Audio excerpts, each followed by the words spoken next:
ବନ୍ଧର ମାତ୍ର ଏକ ସପ୍ତାହ ମଧ୍ୟରେ ବିବାହ ବନ୍ଧନରେ ବାନ୍ଧି ହୋଇଛନ୍ତି ଓଡ଼ିଆ ଚଳଚ୍ଚିତ୍ର ଜଗତର ସୁପରହିଟ୍ ନାୟକ ଅନୁଭବ ମହାନ୍ତି ଏବଂ ଲେଖିକା ତଥା ଜର୍ଣ୍ଣାଲିଷ୍ଟ ଜାଗୃତି ଶୁକ୍ଳା। ଓଡ଼ିଆ ରୀତିନୀତିରେ ବିବାହ ଉଭୟ ପରିବାରଙ୍କ ସହମତିରେ ସମ୍ପନ୍ନ ହୋଇଛି। ରିସେଣ୍ଟଲି ଜାଗୃତି ଅନୁଭବଙ୍କ ଉପରେ ଏକ ବାୟୋପିକ୍ ବୁକ୍ ଜରିଆରେ ପ୍ରକାଶ କରିଥିଲେ ଏବଂ ଦଶହରାକୁ ଆସୁଥିବା ଫିଲ୍ମ ରାବଣ ଯେଉଁଥିରେ ଲିଡ୍ ଭୂମିକାରେ ଅଛନ୍ତି ଅନୁଭବ ମହାନ୍ତି ସେଟା ବି ମଧ୍ୟ ଲେଖିଛନ୍ତି ଜାଗୃତି।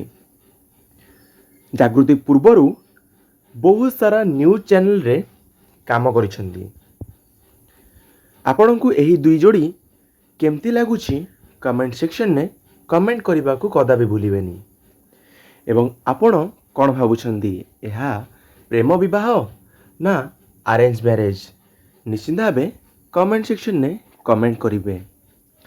ଯଦି ଭିଡ଼ିଓଟି ଆପଣଙ୍କୁ କିଛି ବି ଭଲ ଲାଗିଛି, ଚ୍ୟାନେଲକୁ ଯଦି ଆପଣମାନେ ନୂଆ ଚ୍ୟାନେଲକୁ ସବସ୍କ୍ରାଇବ୍ କରିନାହାନ୍ତି, ସବସ୍କ୍ରାଇବ୍ କରିକି ଘଣ୍ଟି ଆଇକନ୍କୁ କ୍ଲିକ୍ କରିଦେବେ।